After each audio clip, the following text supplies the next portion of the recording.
Hej. I denne video vil jeg give dig oplysninger om en sygdom kaldet tuberkulose. Denne sygdom påvirker millioner af mennesker i verden hvert år.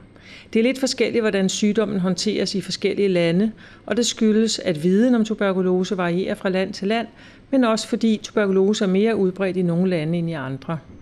Nogle af de oplysninger, der vises i denne video, kan være ikke relevant for dig eller ikke passe til lige præcis din situation. Men alle tuberkulosepatienter har én ting til fælles. Sygdommen er alvorlig og ændrer livet for næsten alle, der er berørt af det og bliver syge. Denne video har til formål at hjælpe dig med at forstå, hvad der forårsager tuberkulose, hvordan sygdommen bliver diagnosticeret og hvilken behandling der er behov for. Hvis du selv er ramt, håber jeg inderligt, at du får det godt snart. Tuberkulose eller TB er forårsaget af bakterier.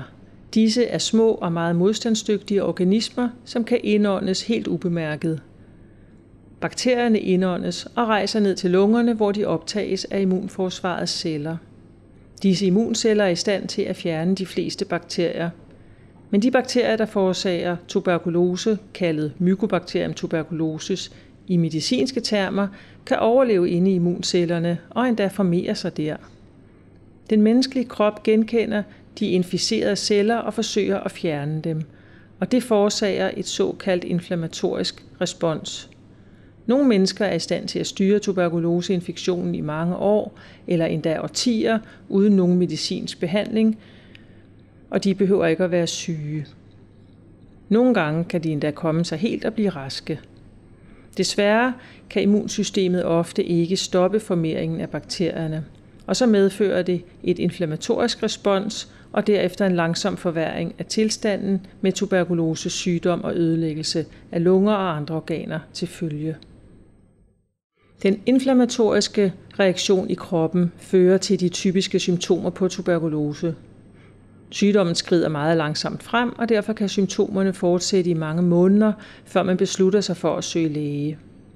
Typiske symptomer er langvarig hoste, feber, nattesved og vægttab. Nogle mennesker er nødt til at skifte sengetøj flere gange om natten, fordi de sveder så meget. Mange mennesker har et vægttab på op til flere kilo. De typiske klager, som tyder tuberkulose, er hoste i flere uger, feber, nattesved og utilsigtet vægttab. Når man har indåndet tuberkulosebakterier, er de i stand til at formere sig i de små celler i lungerne.